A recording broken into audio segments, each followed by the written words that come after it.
P.Z. Myers, who's an atheist and a professor of biology, stated, he was asked, what is most important to you, advancing atheism or advancing the public understanding of science? Or are they kind of one and the same for you? And he said, they're inseparable.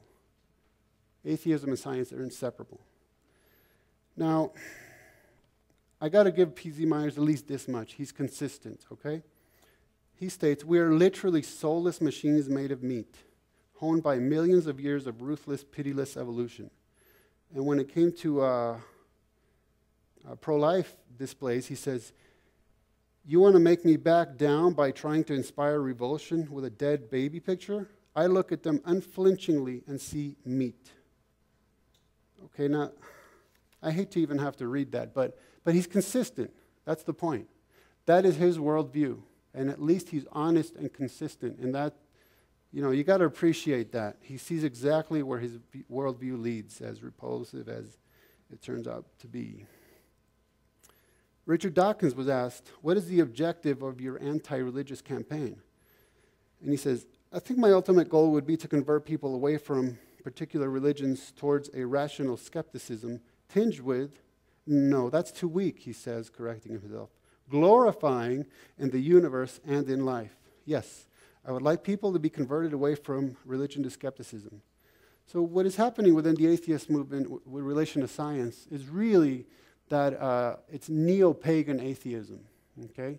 It's replacing awe in God with awe in nature. It's replacing, what did he say here?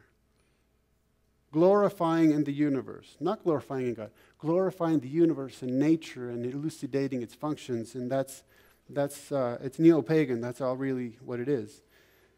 Consider Romans, and I'm going to glean from chapter 1, segments of 18 through 28. Men who suppress the truth in unrighteousness, because that which is known about God is evident within them. For God made it evident to them. For since the creation of the world, his invisible attributes, his eternal power and divine nature have been clearly seen, being understood through what has been made, so that they are without excuse. For even though they knew God, they did not honor him as God or give thanks, but became futile in their speculation, and their foolish darts were hardened. Professing to be wise, they became fools and exchanged the glory of the uncorruptible God for an image in the form of corruptible man and of birds and four-footed animals and crawling creatures. Therefore, God gave them over in the lust of their hearts to impurity, for they changed the truth of God for a lie and worshipped and served the creature rather than the Creator, who is blessed forever. Amen. They did not see fit to acknowledge God any longer. God gave them over to a depraved mind. And so what we see is that science is also being turned into a worldview. And it's kind of like if I put on glasses with red-colored lenses, and all I can see is red, and then I come to the conclusion that the only color that exists is shades of red. You see? So science is the same way. Science is meant to explore the material realm, but God is immaterial. So you can't say, well, I'm looking around only at the material realm, and I don't see God, so therefore God doesn't exist. But these scientific glasses were not meant to deal with that. It's a category mistake. You have a category of materialism, a category of immaterial, or natural and supernatural. And you can't say, I'm only going to look with these lenses, and then when I don't see that over there, I'm going to just conclude it doesn't exist. You see that? And that sort of worldview thinking is what leads to Richard Dawkins saying, biology is the study of complicated things that give the appearance of having been designed for a purpose. And Francis Crick to say, biologists must constantly keep in mind that what they see was not designed, but evolved, okay? So even when you're looking at the evidence and the evidence is telling you something, deny it, because your worldview will not allow you to accept it. You see that? So do we look for wet evidence of a dry object? No. I mean, we shouldn't look for material evidence of an immaterial being. That's the point. And so what this leads to is the point that the very foundation of science, The fields and methods of science were established upon the belief that the universe was created by a rational creator, a rational God, who created a rational creation, which could therefore be rationally discerned. Okay, so God creates this material realm, and within it, there's cause and effect continuum, and it is because of that cause and effect linear continuum that we can do science.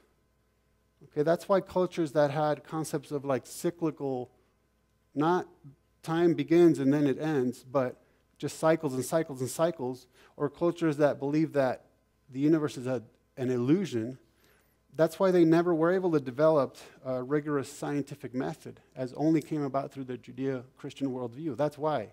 Because we can base science on noticing these cause and effect patterns, and then we can build experiments that are based on that. So when it is said that bring, quote unquote, bringing God into science, oh, that's a science stopper, is the popular term. It's a science stopper. My goodness, the very foundation of science is God's existence. And now it's claimed that it's a science stopper. But why do they do that? Well, because they say, oh, you can't bring God into it. You're saying, oh, we have H2 over here, and we have O over here. How did this become H2O? Oh, gee, I don't know. God snapped his fingers, and that's how he did. Well, who does science like that? Nobody does science like that. And so I've come up with a term which is material creationism, to make that very point, that no, we don't think the universe is an illusion. We know that God created the actual material realm, and then we develop science to explore that material realm. But science has nothing to say about what might exist outside of that material realm, period. It doesn't.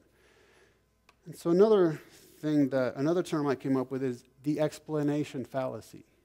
Because, for instance, if somebody asks you, well, how did life come into being? And you say, well, God created it. And they say, well, that's no answer. That's no explanation at all. Well, it is a sort of answer. I mean, it's a form of an answer. It's a type of an answer. There's no such thing as the answer or the explanation. So if then they say, well, I'm asking from a scientific context. I want to know how God did it, and I want a step-by-step explanation. Oh, well, that's a different category of explanation. It's a different sort or type or kind of explanation. For instance, if we ask, why is my shirt this color? There's a ton of explanations as to why it's this color. We could talk about light and color. We could talk about our brains and vision through our eyes. We could talk about pigmentation in the dye and interacting with the cloth. We could talk about the fact that I put on a shirt this morning. My wife said, are you wearing that? Here, put this one on. I mean, there's a ton of different explanations. There's different levels. There's different contexts. There's no such thing as, well, that's no kind of explanation. Yes, it is a kind. You have to determine what the context is for the question and then try to base your response upon that.